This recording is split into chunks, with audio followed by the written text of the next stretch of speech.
Vambora!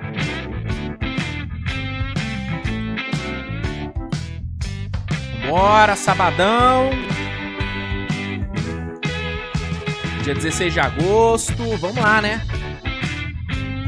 Final de semana aí, geral aí, né? Curtindo, saindo pra noite, dando aquela, né? Bitoquinha. Eu aqui, trazendo conteúdo, que é, né, compromisso sério com o trabalho, que é profissionalismo ímpar, né? Mesmo sem assunto, o conteúdo não para de sair, tem que ser valorizado, vamos lá, gente, falar sobre Luka Doncic, que deu um baita de um susto aí, né? Amistosinho contra a Letônia. Quase deu merda. Falar sobre isso. Vamos falar sobre Austin Reeves. Novidades sobre ele. Falar sobre trocas. Tivemos o Miami Heat e o Brooklyn Nets se movimentando na sexta-feira. Falar sobre Lakers no geral, falar sobre Golden State, o Curry falou sobre a falta de movimentações do time. E é isso. Vambora. Coisa linda. Muito bem, rapaziada, ó. Vamos lá, edição de sábado no ar. Switch TV Show aí, né? Seu programa favorito sobre NBA aqui no YouTube. Ou pelo menos um dos seus favoritos, né? Pelo menos um top 3 pega, né? Top 3zinho, humilde, pega, não pega? Pelo amor de Deus. Vamos lá, edição de hoje, edição de número 271, não é? Deixa eu confirmar se é isso mesmo. Mas eu acho que é, 271. Exatamente, edição de número 271. Vambora, né, cara? Roda a vinheta. E vamos aqui começar essa brincadeira, falar sobre Lakers, sobre Warriors, falar sobre Luka. Bastante coisa, cara. Tem até bastante coisa pra falar. Então, roda a vinhetinha e vambora. Beleza, pessoal. Vamos aqui começar essa brincadeira falando sobre o susto que o menino Luka acabou dando aí na torcida do Lakers, né, cara? Hoje tivemos um amistoso entre Eslovênia e Letônia, amistoso preparatório pro Eurobasket, que começa no fim desse mês. E aí, nesse amistoso, lá no terceiro quarto, menino Luquita acabou sofrendo uma lesão, né, que assustou. Peguei aqui o lance pra vocês, ó. 6h40 do terceiro quarto. Letônia vencendo aí a Eslovênia por 66-52. Luka Doncic posicionado aqui no garrafão. Jogada se desenrola, ó. Ó, jogada se desenrola. E, ó. Jogador aí da Eslovênia acaba caindo em cima do Luka. Olha aqui, ó. Ó. Aqui, ó. Ó, o jogador da Letônia dá um jogo de corpo no cara da Eslovênia. Ele me parece tentar dar uma valorizada pra cavar uma falta ofensiva. Acaba caindo, só que o Luka tá aqui, né? E aí, meu amigo, ele cai em cima do joelho do Luka. E aí, na hora, o Luka já sai mancando da quadra. Muita dor, ó. Já bota a mão no joelho. E aí já gera aquela apreensão, né? Ele já dá aquela avisada que sentiu alguma coisa ali no joelho e tal. O pai do Luka já com aquela cara de preocupado. Ó, visivelmente com muita dor. Gera toda uma apreensão ali no ginásio. Ó, vamos ver aqui o replay. Deu replay da jogada. Cadê? Aqui, ó. Aqui, ó, o número 5 da Letônia dá um empurrão no Luka. O Luka já perde um pouco do equilíbrio. Aí tem o choque, né? Acho que é o Zargas aqui, não é? Empurra o jogador da Eslovênia, que aí ele cai também, tentando dar uma valorizada. Cai em cima do joelho do Luka. E aí, meu amigo, ó. Ah, não, é o Zorkis, parece. Não dá a impressão que o número 15 aqui tentou dar uma valorizada? Eu percebi isso. Caiu, ó. Direto no joelho do Luka. Direto, mano. O Luka já grita na hora. E eu vou te falar, cara. A sorte do Luka é que ele já tava caindo aqui, mano. Porque se o mano da Eslovênia cai em cima do Luka com o joelho dele cravado no chão, mano, ia dar uma merda sinistra. Sinistra, né? Ó, na hora ele já grita. E aí, meu amigo, Laker Nation já ficou em choque. Porém, as informações que nós temos aí é de que o susto foi maior do que a lesão mesmo, né? Porque o Dan Woik, ele soltou logo após a saída do Luka da quadra que ele né, conseguiu voltar pro banco de reservas, já não estava mancando, né? E que não houve uma lesão mais grave. Então, aparentemente, o pisou na linha até traz, né? Que aparentemente a Laker Nation pode respirar. Então, foi um lance feio, uma queda feia, mas parece que o lance em si foi mais feio do que a lesão, né? Então, acho que dá pra torcida aí do Lakers ficar despreocupada. Não acho que, pelo menos pela informação, né? Não parece que é uma lesão séria. Mas talvez a gente possa ver o Luka sendo um pouco mais poupado nos últimos amistosos que a Eslovênia vai fazer, né? Talvez a Eslovênia decida dar uma preservada no Luquita. Mas, mano, assustador, né? Foi realmente uma queda feia. Então, é isso. Susto grande, mas parece que a lesão não foi tão grave quanto a imagem pareceu ser. O Dan Woik fala que não teve uma lesão grave, mas ele, né, deixa claro que uma lesão teve. Não é grave, mas teve uma lesão. E aí talvez um pequeno repouso seja o suficiente pro menino Luquita. Tá bom? Então, calma, Laker Nation. O Luka Magro segue bem, né? Seria uma sacanagem, né? Luka faz toda uma preparação, perde peso, fica slim e aí machuca no amistoso contra a Letônia. Pô, ia ser uma sacanagem absurda. Então, tomara que realmente esteja tudo bem com o Luquita. E é isso. Né? E é isso. Podem ficar tranquilos. Podem respirar aí que o menino Luquita tá bem. Né? Tá bem. E ele fez um bom jogo, né? Deixa eu até pegar. Deixa eu ver se eu acho os números dele aqui. Deixa eu ver se eu acho.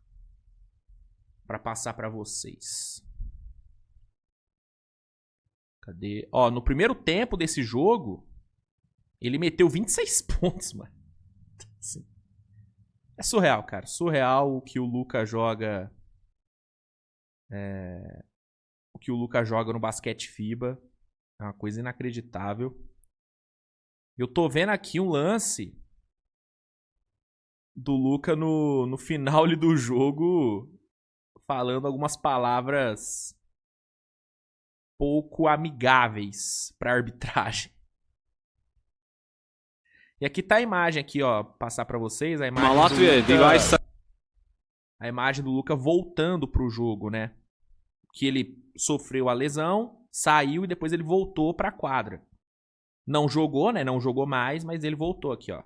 Imagem dele voltando. Caminhando, ó. Sem mancar, de boa. Puto, né? Dá pra ver pela cara dele que ele tá puto. Mas... ali, ó. Sem mancar. Parece que tá com alguma coisinha no joelho. Deve ser uma bandagem, um gelinho, alguma coisa. Ali, ó. Trocando uma ideia. Falando ali com o pai dele, ó. O pai dele preocupado, né? Ó. Foi lá falar com o pai dele, né? De perto. Cara, olha lá, ó. Ali. Tá aí, ó. Coisa linda, coisa linda. Luquita tá bem. Luquita tá bem, né? Então, sobre Luquita é isso. Por falar em Luka, vamos falar sobre Lakers, né? E vamos falar sobre uma questão que tá, né, sendo pauta nas últimas semanas, que é a questão da renovação do Austin Reeves, né? Austin Reeves tem a possibilidade de assinar uma extensão, né, com o Lakers. E o valor, ao que tudo indica, deve ser algo em torno dos 30 milhões de dólares. Parece que o Lakers está disposto a oferecer isso para ele, apesar, né, de uma parte da torcida não ser muito a favor da ideia. Parece que o Lakers está disposto a dar isso pro Reeves.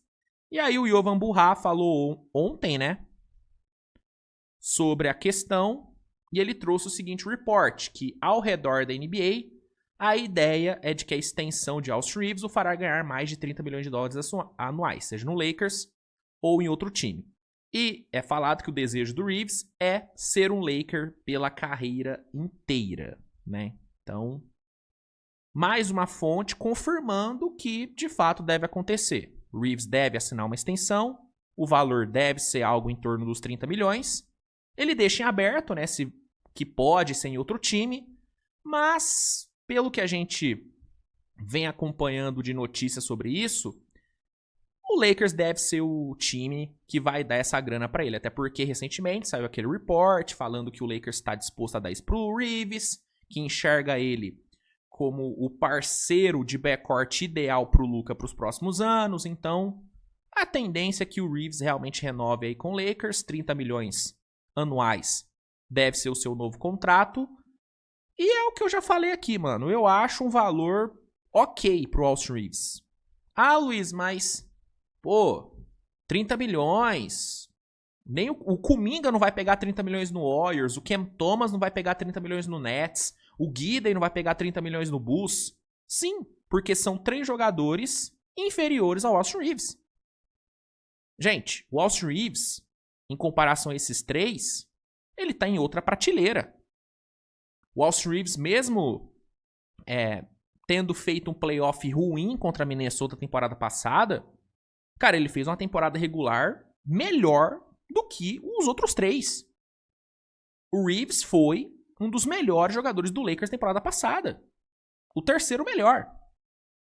Né? E se considerar a temporada inteira, porque o Luka chegou depois, né? O Reeves, antes da chegada do Luka, ele tava jogando pra caralho. Jogando muita bola, né? E depois da chegada do Luka, ele caiu um pouco de rendimento, né? Até porque, tendo o Luka ali no backcourt, ele perdeu um pouco de volume de jogo, né? Perdeu... a bola saiu um pouquinho das mãos dele, ficou mais na mão do Luka, na mão do LeBron. Mas ainda assim, ele teve ótimos jogos. No playoff ele foi muito mal, isso é verdade. Mas, no geral, ele fez uma ótima temporada. E ele vem de temporadas muito boas.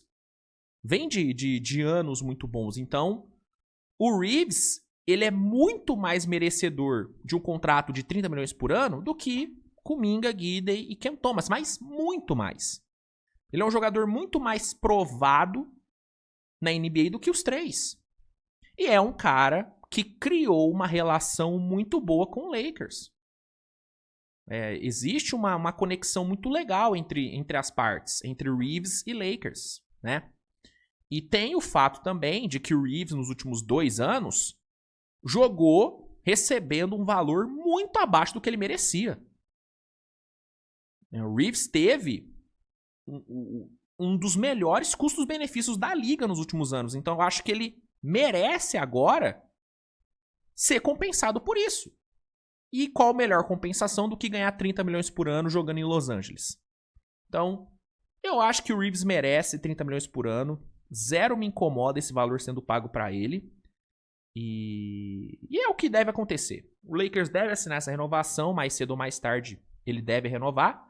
Até porque o Lakers quer, o próprio Reeves quer. Então, eu acho que é realmente a tendência. O Reeves deve renovar com o Lakers e o valor deve ser esse aí.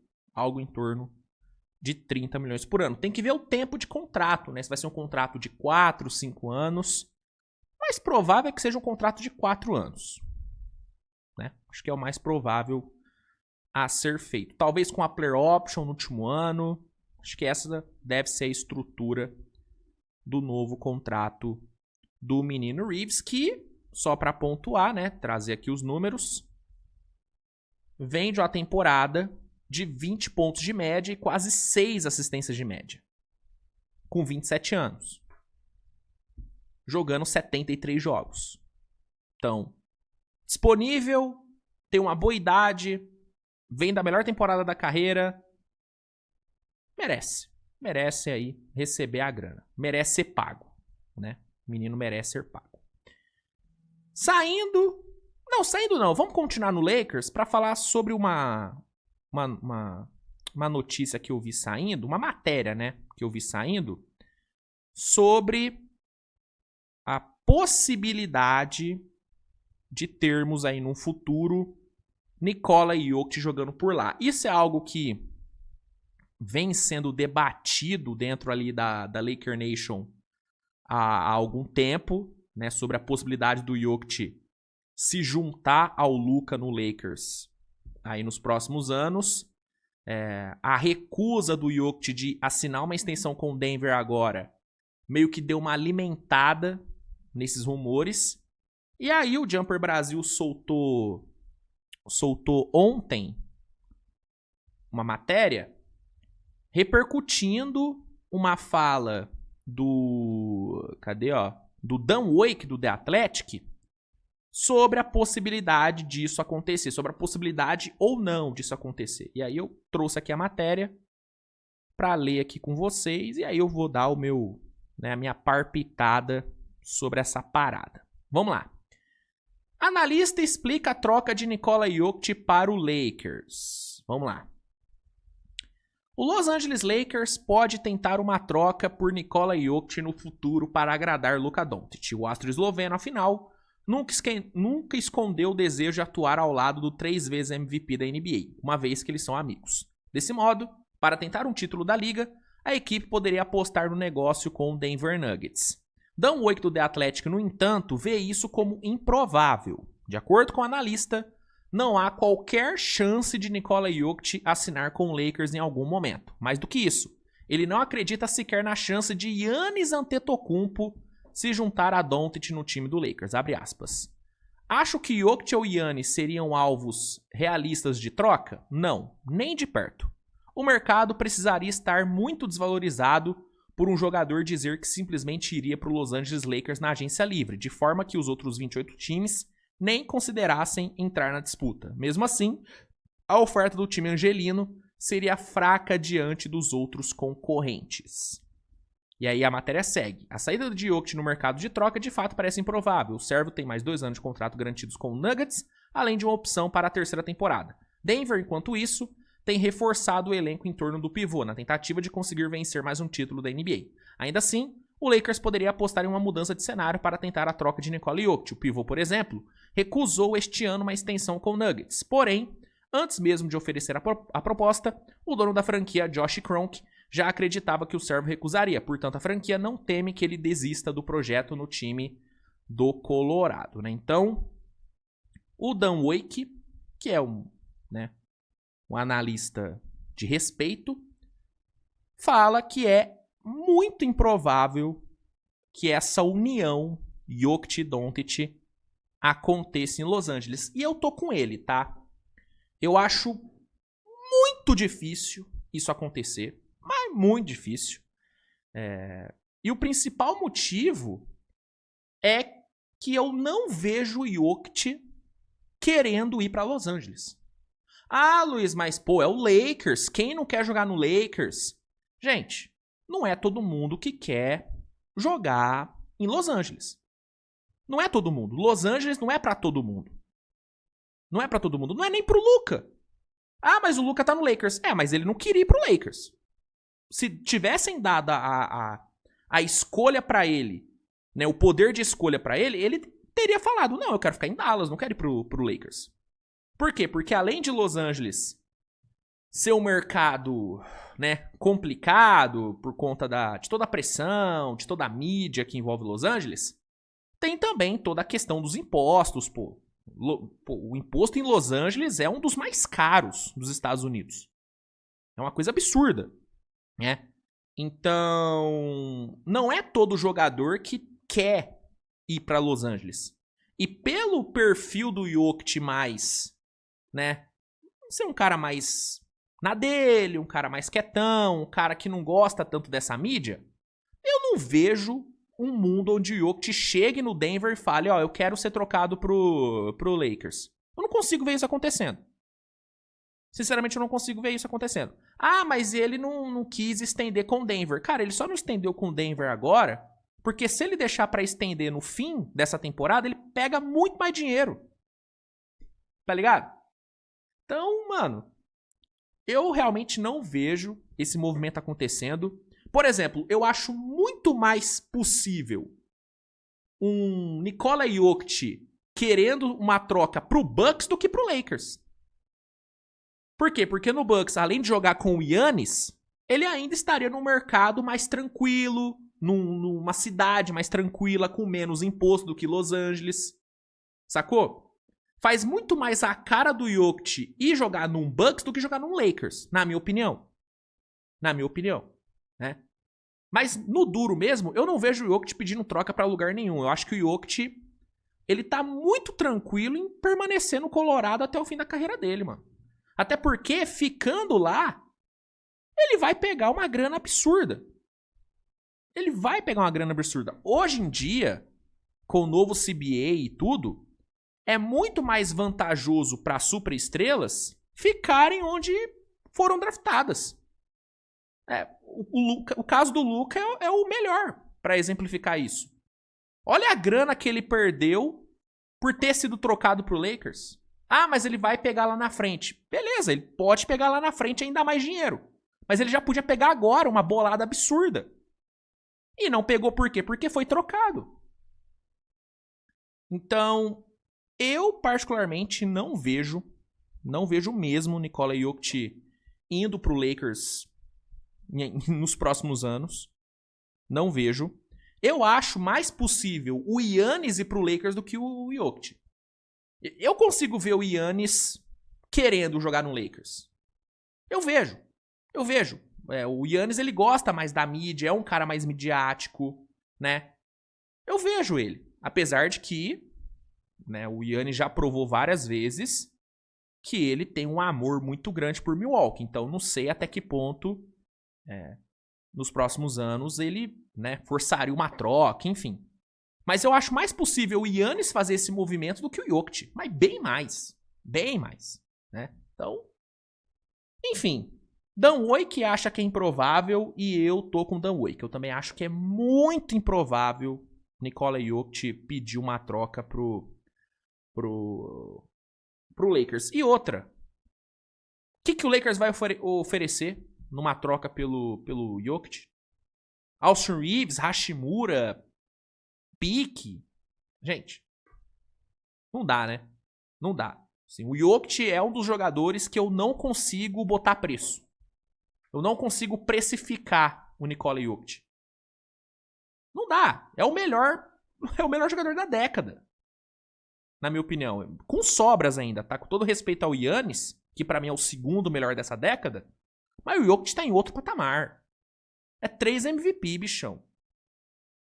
Como é que você precifica um cara desse? Um cara que acabou de entregar em números a sua melhor temporada da vida. Pô, velho, não dá. Pra mim, Eu não vejo o Jokic querendo ir pro Lakers, eu não vejo o Denver querendo trocar o Jokic, e eu não vejo o Lakers conseguindo arrumar um pacote que convença o Denver a trocar o Jokic. Eu não vejo nada disso acontecendo. Não vejo, cara. Realmente eu não vejo. Tá, então fica aí, né, meu comentário sobre isso e comenta aí, cara. Você vê essa troca acontecendo? Você consegue ver um cenário onde o Jokic vai jogar no Lakers? Eu, particularmente, não consigo ver isso de forma alguma, tá bom? Então, sobre Lakers, fechamos a conta. Por falar em troca, né? Vamos falar sobre uma troca que de fato aconteceu. Tivemos ontem o Miami Heat e o Brooklyn Nets fechando aí uma troca zero bombástica, mas foi uma troca, né? Uma troca que levou o Haywood Highsmith para Brooklyn, juntamente de uma escolha de segunda rodada de 2032 e uma pick de segunda rodada de 26 do Nets indo para Miami. Essa foi a troca fechada pelas duas equipes. Uma troca feita, pelo menos por parte do Heat, para liberar espaço no cap. O Coast Coach até comenta aqui, né, que com essa troca o Heat abriu 5 milhões de dólares no cap. Consegue ficar ainda mais abaixo da Luxury Tax, o que já foi falado pelo Pat Riley, que é uma das metas do Heat para essa temporada. O Pat Riley não quer pagar multa nessa temporada, então essa é uma troca que ajuda o Heat a ficar numa situação ainda mais confortável com o cap. E pro Nets é uma troca para absorver salário. O Nets precisa absorver mais salário, o Nets precisa ocupar uma parte maior do seu cap antes de começar a temporada. Se não me engano, o Nets tem que ocupar, deixa eu até pesquisar aqui, mas eu acho que são 90% do cap, não é? Se não me engano. Acho que é isso. Tem que ocupar 90% do cap e aí a aquisição do Highsmith ajuda nisso. O Nets ainda tem alguns contratos para ser dispensados, né? Tem um contrato do Keon Johnson, acho que eles vão dispensar. Então, deixa eu só ver aqui, ó. Tem que ocupar pelo menos 90% do teto antes de começar a temporada. Então é uma troca que o Nets fez para isso. Absorve mais um contrato. O Nets tem, caso opte por manter o Sharp e o Ziaire Williams, tem 18 jogadores sob contrato. Tem ainda a questão do Cam Thomas a ser resolvida. Então, com a chegada do Highsmith, eles meio que ficam tranquilos com essa questão do cap mínimo a ser utilizado. E é isso. Uma troca que não tem muita vantagem competitiva para nenhum time, até porque o Highsmith, não vejo ele tendo muitos minutos nesse time do Brooklyn, que deve priorizar os moleques. E pro Heat, mano, é uma aquisição de escolhas de segunda rodada. Então, mano, competitivamente é uma troca que não ajuda ninguém, mas financeiramente é uma troca que ajuda. Ajuda o Heat a ficar abaixo da Luxury Tax, evita multas e abre espaço no cap para assinar com algum outro veterano. Tem aí os 5 milhões aí disponíveis.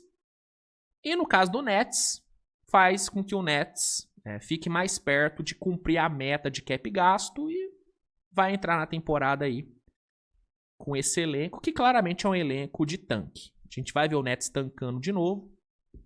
E é isso. Então, troquinha feita ontem, fica aí a informação.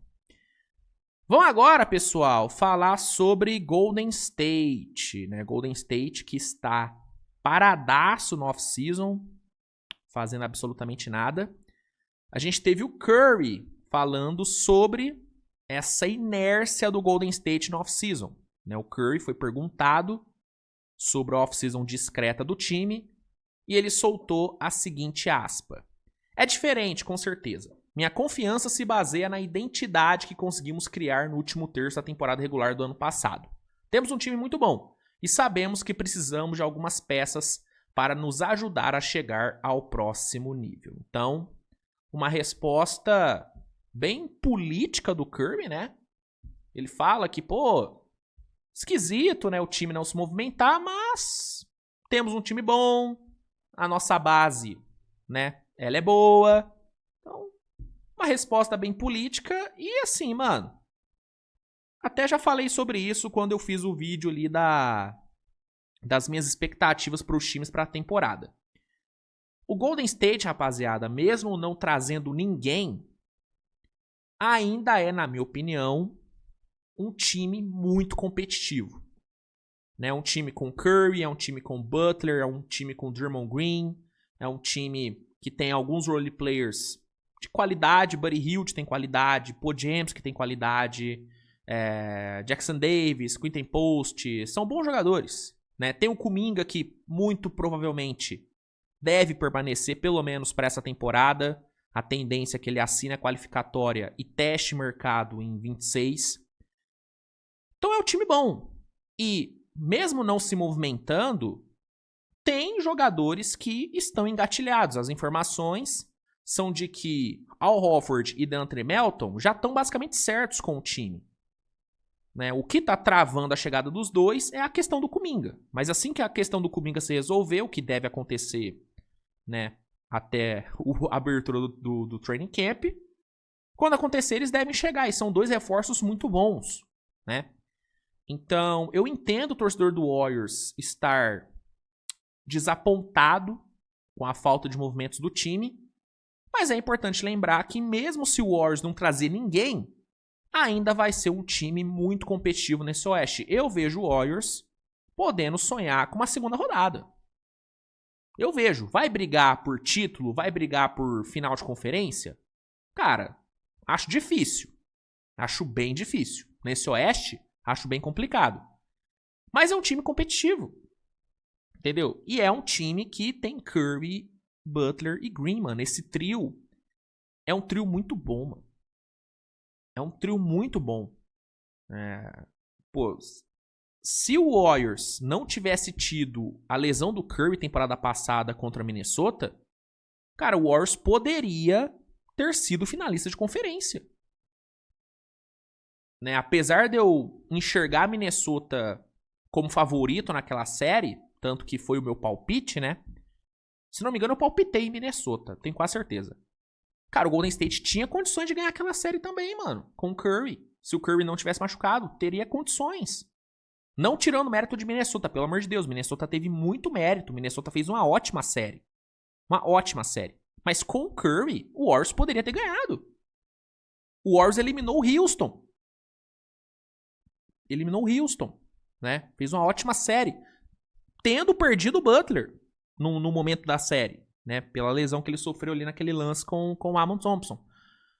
Então, se esse Golden State, mesmo sem trazer ninguém, chegar saudável no playoff e se mantiver saudável no playoff, é um time muito forte, cara. Né? Então, eu entendo o desespero do torcedor. Não o desespero, né? Mas a decepção. O torcedor esperava mais movimentos por parte do Warriors. Eu entendo isso. Mas é importante entender também que com o que o Warriors já tem, dá pra brigar. Dá pra brigar. Se o Steve Kerr fizer um bom trabalho, dá pra brigar nesse Oeste. Brigar por uma segunda rodada, né? Dá pra sonhar com uma vaga direta no playoff, apesar de eu achar difícil, mas dá pra brigar, dá pra sonhar. É um time bom, cara. É um time bem bom, tá? Do Golden State. E outra coisa. Tirando uma chegada do nível de Giannis Antetokounmpo, não tem muitos movimentos assim possíveis que fariam o Warriors entrar numa disputa direta com Denver, com Houston, com Oklahoma. Pelo menos eu não vejo. A menos que o Warriors consiga, de alguma forma mirabolante, trazer um cara nível Giannis, cara, o Warriors não vai brigar com esses três. Então não é como se, se o Warriors tivesse trazido tal cara e tal cara, o Warriors brigaria pau a pau com o top 3 do Oeste. Não brigaria. Não brigaria. Entendeu? Claro. com alguns reforços ali, com o Al Horford, com o DeAndre Melton, o time sobe de nível, aí já briga, né, por um top 5, top 6, beleza. Mas não é isso que vai fazer o Warriors brigar por título, né, pelo menos na minha humilde opinião, né, então, tá aí, fala do Stephen Curry, comenta aí, cara, comenta aí, você acha que o Warriors tá vacilando ou você entende que, mano, não tem muito que o Warriors fazer. É porque o Warriors também não é como se o Warriors tivesse muito capital aí pra troca. Tem o Kuminga, que pra ser trocado é só via Sign and Trade. Tem o quê? Umas picks ali, Podziemski. Não é pacote pra conseguir um super astro. Né? Se envolvesse um Jimmy Butler, beleza, mas o Warriors não vai trocar o Jimmy Butler. Então, entendeu? Por exemplo, eu acho que o torcedor do Lakers deveria estar muito mais puto com a falta de trocas feitas pelo time do que o Warriors, porque o Lakers tem mais possibilidades de trocas do que o Golden State. Lakers tem Reeves, Lakers tem Hashimura, Lakers tem pique ali, né? Entendeu? O Warriors não tem tantas coisas assim pra oferecer como o Lakers tem. Entendeu? Né? Pensando que o Warriors não vai abrir mão do seu trio. Então, acho que é isso. Acho que é basicamente isso que eu tinha pra falar. E vamos ver, né? Vamos ver se o Warriors em algum momento vai, né, fazer alguma coisa. Mas lembrando que Horford e Melton estariam já muito perto, né? Muito perto de assinar com o time. E aí, pra gente encerrar, eu só queria trazer aqui uma aspa do Steve Kerr, né? Já que eu falei de Golden State. Uma aspa interessante que ele soltou sobre uma crítica que eu mesmo faço bastante em relação a ele, que é na questão dele não desenvolver bem os jovens do time. Uma crítica que muita gente faz ao trabalho do Steve Kerr é que ele não usa os jovens, que ele não sabe desenvolver bem os jovens que o Warriors tem. O maior exemplo disso é o Kuminga, que nos últimos anos, não nos últimos anos, né, mas desde que ele chegou na NBA, ele é totalmente subutilizado. O Kuminga, ele teve muito da sua evolução travada por conta da falta de oportunidades do Steve Kerr. O Steve Kerr deu pouquíssimas oportunidades pro Kuminga, né? E aí o Steve Kerr, ele falou sobre isso. E ele foi bem sincero sobre essa questão. E aí eu trouxe aqui a aspa dele, né? O Pisonalinha fez o trabalho aí de tradução. E aí eu acho legal trazer essa aspa do Steve Kerr. Que ele fala o seguinte, ó. Eu não sou o melhor técnico em desenvolvimento de jovens. Eu admito, me apoio muito nos meus treinadores mais jovens. A NBA se tornou uma liga de desenvolvimento. Quando eu e outros chegaram na NBA, nós já estávamos prontos. Você jogava 4 anos para a faculdade, era o comum. Além disso, o calendário também era diferente. Tínhamos muito mais treinos para evoluir. Agora, não há treinos e muitos desses caras jogam por 1 ano no basquete universitário e chegam à NBA. Sou um cara mais velho, discípulo de Greg Popovich e Phil Jackson. Eu admito que não sou o melhor nesse tipo de coisa. É duro para esses garotos de 19 anos que não têm tempo nem de treinar. No fim, confio muito no meu time e penso que você não pode ter medo de dar esse tipo de responsabilidade para eles, porque eles são simplesmente melhores do que eu, né? Então, Steve Kerr sincero, né, mano? Admitiu aí que ele realmente peca nessa questão de desenvolvimento de jovens. Ele fala, né, que ele é de uma geração diferente, né, que não foi assim que ele foi desenvolvido, que ele já chegou mais pronto, que na época dele tinha mais treinos, o que é verdade, né? Hoje em dia, você vê vários jogadores falando, mano, os caras não treinam. Eles não têm tempo de treinar, porque é muito jogo encavalado, muito back-to-back, muita viagem. Então, as justificativas que o Steve Kerr deu, elas fazem sentido. Só que isso não muda o fato de que é um problema você não saber desenvolver bem jovens, ainda mais na liga atual. Com esse novo CBA, você tem que desenvolver seus próprios talentos. Você tem que fazer bons drafts e tem que capitalizar bem em cima dos jovens que você pegar. Porque se você não fizer isso, você vai ter que gastar muito dinheiro. Porque se você não sabe desenvolver bem seus jovens, você vai ter que buscar reforço em outros times. Você vai ter que investir em free agency, você vai ter que fazer trocas, você vai ter que pagar salário, vai ter que gastar muito com salário. E aí, quanto mais você gastar em salário, mais você vai gastar em multa. Então, para a NBA atual, você precisa desenvolver bem os seus jovens, porque eles vão te fazer economizar dinheiro. Eu sempre uso de exemplo o caso do Thunder. O Thunder foi campeão sem pagar luxury tax. Foi campeão com 2 dos seus 3 melhores jogadores vindos de draft, que é o Chet e o J-Dub. Fora Aaron Wiggins, fora Kayson Wallace, que foram caras importantíssimos. Lu Dort. O Thunder foi campeão por conta dos seus moleques. Dos moleques que vieram do draft, que foram muito bem desenvolvidos. Né? E hoje em dia, mano, você precisa fazer isso, cara. Você precisa fazer isso. O Steve Kerr, ele mesmo admite que ele não é bom fazendo isso. Né?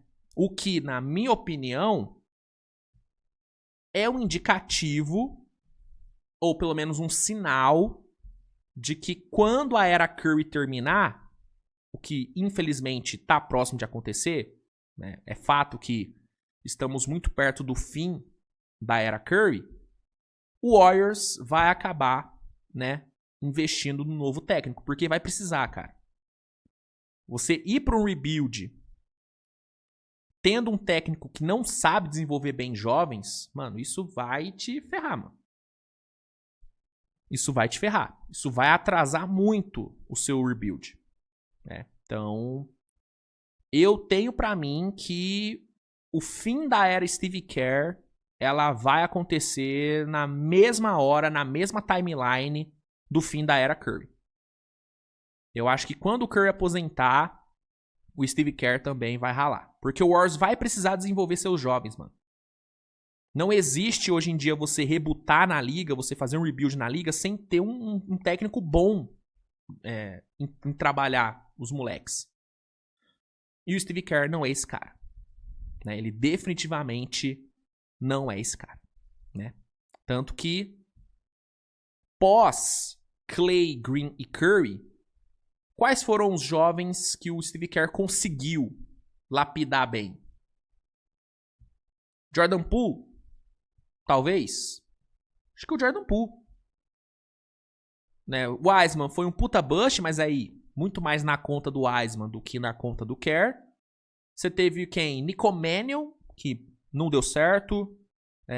Você tem agora o Podziemski, que não sei, eu até acho que ele tá sendo bem lapidado, mas eu não vejo muito potencial no Podziemski. Você tem Jackson Davis, que na minha opinião deveria estar sendo muito mais utilizado do que vem sendo. É um potencial que o Steve Kerr não tá sabendo utilizar. Em outro time, eu acho que o Jackson Davis estaria muito mais bem, né, evoluído do que ele tá. O Kuminga é um escárnio que o Steve Kerr vem fazendo com o Kuminga. Travou totalmente o desenvolvimento de um cara que tem um potencial atlético absurdo, né? Moses Moody poderia estar muito mais bem lapidado do que tá em outro time. Eu acho que o Moses Moody já seria até titular. Eu acho que o Moses Moody tem características muito boas que, se bem lapidadas, poderia fazer ele virar titular na liga, só que no Warriors ele não tem oportunidade. Então não tem, cara. O Steve Kerr ele tem um histórico aí recente, né, ruim em desenvolvimento de jovens. Bem ruim. Né? O Stephen Curry cresceu muito na mão do Steve Kerr? Cresceu, mas o Stephen Curry ele já estava numa curva de ascensão quando o Steve Kerr pegou o time. Claro, ele potencializou o Curry. Potencializou. Mas, né, o Curry já estava numa ascensão. Klay Thompson também já estava numa ascensão quando o Steve Kerr chegou. Talvez o cara que o Steve Kerr mais evoluiu mesmo, talvez tenha sido o Draymond Green. O Draymond Green, na mão do Steve Kerr, ele virou outro jogador. Ele se transformou. Né? Talvez o Draymond Green tenha sido a melhor lapidação que o Steve Kerr já fez. Talvez. Então, é um cara que realmente não tem a manha de trabalhar com jovens. Né? E é curioso, né? Ele fala, eu sou de uma outra era, eu sou discípulo de Greg Popovich. O Popovich era gênio lapidando jovens. Ginobili, Tony Parker, Tim Duncan, Kawhi, o próprio Wemby, né? Todos foram lapidados pelo Popovich, cara. Todos. O Steve Kerr não tem esse mesmo histórico, né? Ele não tem esse mesmo sucesso. Enfim. Só quis trazer essa fala do Steve Kerr que eu achei interessante e achei legal ele assumir, né? Falando, não, realmente, cara, eu não sou bom nisso. Eu não sou bom nisso. É uma autocrítica que é importante o técnico ter, né? Porque muito técnico não fala, não, eu sou muito bom trabalhando com jovens. Eu sou bom. Ele não, ele fala, não, cara, eu realmente tenho problema. Acho que é legal o cara pelo menos admitir, né, que tem essa dificuldade, tá? Então, é isso, minha gente. É isso que temos pra hoje. Espero que vocês tenham curtido o programa de hoje. Se curtiu, deixe seu like, se inscreva no canal, compartilhe essa bagaça aí com a galera pra dar aquela moral. E é isso. Nos vemos amanhã com mais conteúdo. Dá uma olhadinha aí na descrição, porque vai ter aí alguns links importantes, né? Como, por exemplo, o link do meu canal secundário. Se você não acompanha o Switchzeira, vai acompanhar.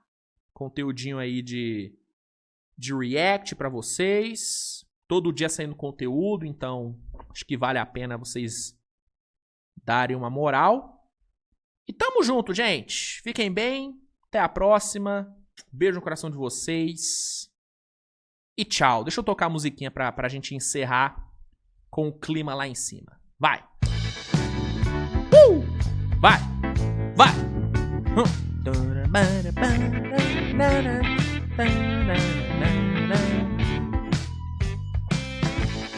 Bora. Bom sábado, hein? Bom sábado pra geral. Aproveitem. Curtam aí à noite, com moderação, obviamente. Curtam o domingo também aí com sua família. Domingo é dia de família, domingo é dia de ficar em casa. Então curta sua família. E é isso, gente. Tamo junto, grande abraço e até a próxima. Tchau!